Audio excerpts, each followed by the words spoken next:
I was on the bus. Well, over the last few days, and often I put earplugs on just so I can read or not be distracted. But often the bus is quite entertaining, and I find out what's going on in town. I've also noticed that certain bus drivers are very skilled at dealing with all kinds of people, and all kinds of people ride the bus. So there's mentally ill. You don't need to raise your hand. There's the very old, very frail, the very obese, very crazy, the very drunk. No? And yet many of these drivers really know how to handle people, and they know who to confront and who not to, and who to just pretend they didn't see at the stop and go by because they're trouble. But anyway, they're very good, and I'm always blown away by running into this kind of accepting, skillful compassion in all kinds of places. And one of those places has been the bus. Also, there's all kinds of medical advice, referrals that go on in the course of a bus ride. Oh, you don't know about the food bank down here?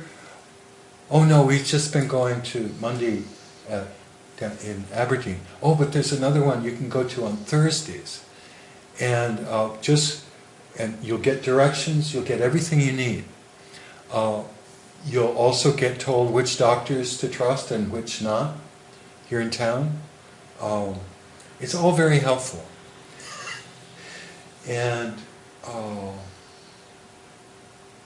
I try to monitor my own reactions to people, and in a mindful, non-judging way, but that's a very high bar, and so I'm always failing at this accepting, curious, non-judging attitude that we're supposed to have during meditation as a form of mindfulness, but we're also to extend through the rest of the day.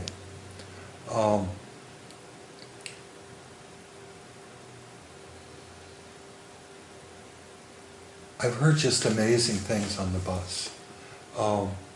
Some of you have heard me tell this before, but one guy got on and looked at this couple sitting next to each other, and he said, "What happened to the restraining order?" And the woman said, "Oh, this is a trial reconciliation." And her husband or partner or whatever he was rolled his eyes. And it was just like another day someone gets on and says to someone else he saw, "How are you doing? Are you staying out of the crisis center these days?" With no sense of embarrassment at all. And the other person saying, No, I didn't have to go there all this month, blah, blah, blah. And I've been staying on my meds. And all this is like public business, and I've begun thinking of it as the therapy bus. But there's other people stashed around who are like some of those bus drivers. There's a woman at Salvation Army, one of the thrift stores, who is an absolute bodhisattva, totally. But she's an evangelical Christian. she's a thumper. She loves the Bible, but she reads the right books of the Bible. She treats everyone with this equanimity, balance, humor, kindness. People that would just try my patience very much. So,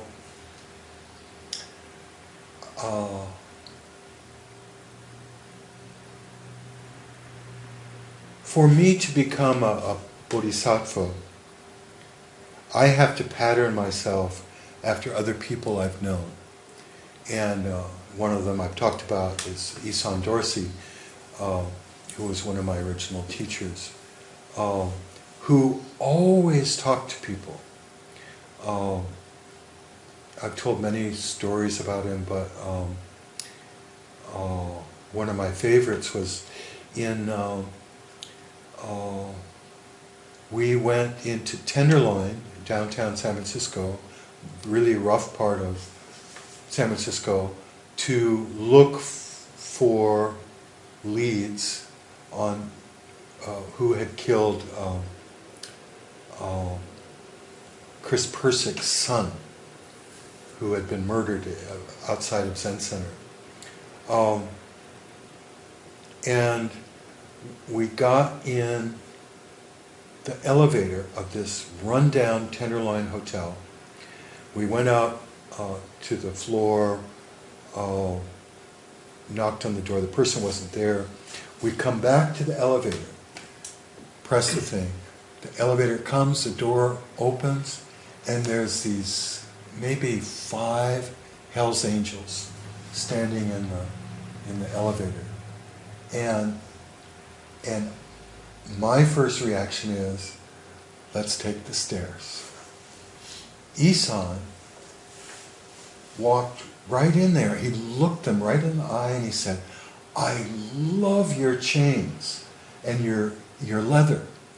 And by the time we got down, he dragged me in, by the time we got down to the lobby,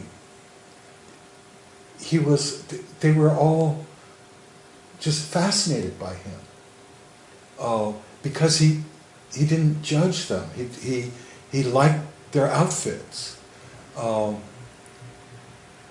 it was just amazing to see the change. I was scared to death to walk in that elevator.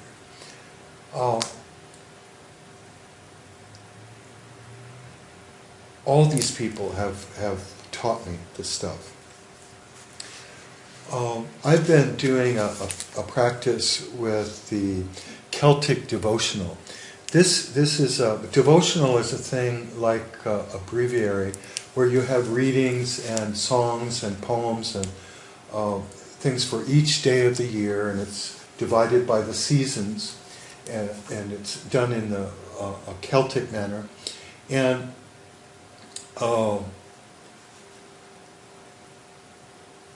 let me read a couple of things from this. This is Tuesday evening which is spring. You might not think it's spring, but it is. Here's what's called the self-clarification. As the spring, I'm reading now, as the spring rises from winter's fastness, so do I call upon the teacher of my soul to reveal to me the secrets that this day has hidden. And then there's a period of, it says, the direction is self-clarification. So you think about what needs to be revealed, what was hidden today that I need to discover. And then the reading continues, may the revelation of my hidden motivation lead me to better discrimination. My hidden motivations lead me to better discrimination. The next section is the lunar meditation. Mirror of truth. In you all things are revealed and justly answered. Although you are just, be also merciful, as I enter into your dear reflection. This is the point where we do sacred silence. So it's a time of silent meditation. At the end of that, the reading continues. I am dazzled by your beautiful and unchanging stillness. May the light of your truth lead me to the heart of this night's mystery. Then it goes on. I give thanks for the gift of my abilities, especially for, and you fill in something. Think of one ability of yours. Don't be sarcastic. Just think of one real ability you have. And then the reading continues. May I fully respect my gifts and walk their pathways with the help of all the holy ones. I thank the encircling powers of the crafts for protecting my soul this day. Crafts is almost a technical term in Celtic religion. And then it says, continues, I remember all inspirers, artists, musicians, dancers, writers, thinkers, and dreamers who gladden the spirit, especially, think of someone who fits that category, some artist, friend of yours, or some artist you admire. May they ever keep open the doors between the mundane world and the realms of joy. There are many who are without mother, father, or friend to nurture and encourage them. May the Holy Ones surround them with love and blessing this night. With the help of the Honor of Vocations, I reconsecrate my being to the discovery and implementation of my life's purpose. You can fill in the blank there. And then, may my life be an inspiration to all beings. And finally, I cleanse my soul in the showers of spring, light upon my brow, love upon my heart, life upon my hands.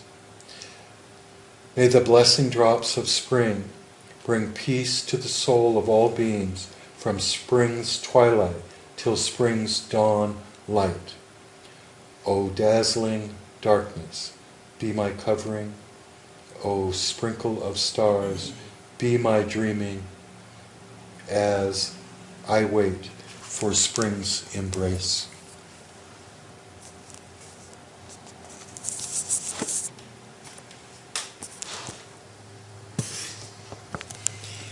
In our own liturgy, we have various things from different traditions.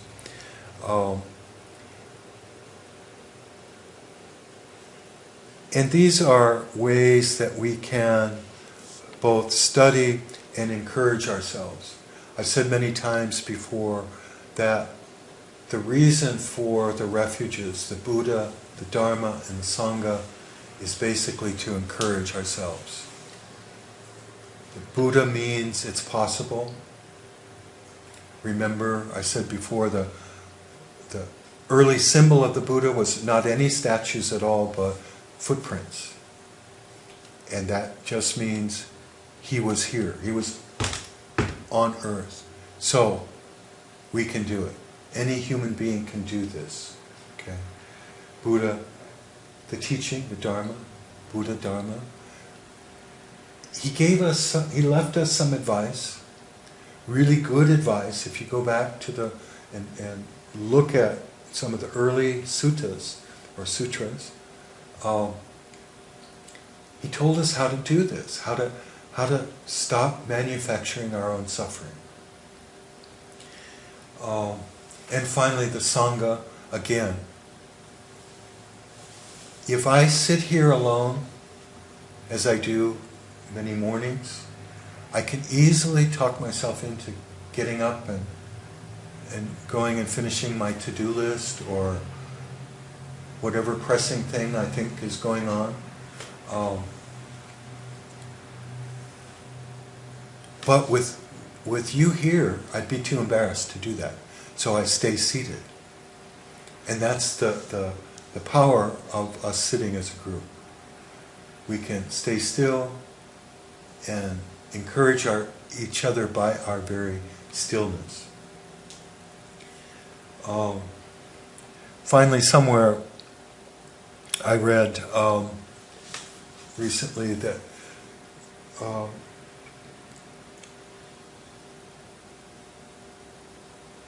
we need to be thankful not just for the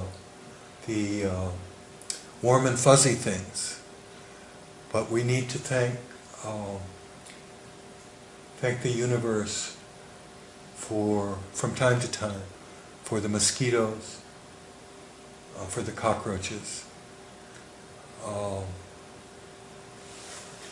There's a line somewhere about my heart jumps like the salmon. And so we're connected there too. If the salmon are not well, neither are we. And we do need mosquitoes. We do need roaches. I was going to say we do need attorneys, but I'm not going to say that. That would be harsh speech. So finally, the point of taking the refuges, the point of taking the precepts, is that we promise not to hurt each other, and we promise to encourage each other, and we promise to keep open these connections with all living beings.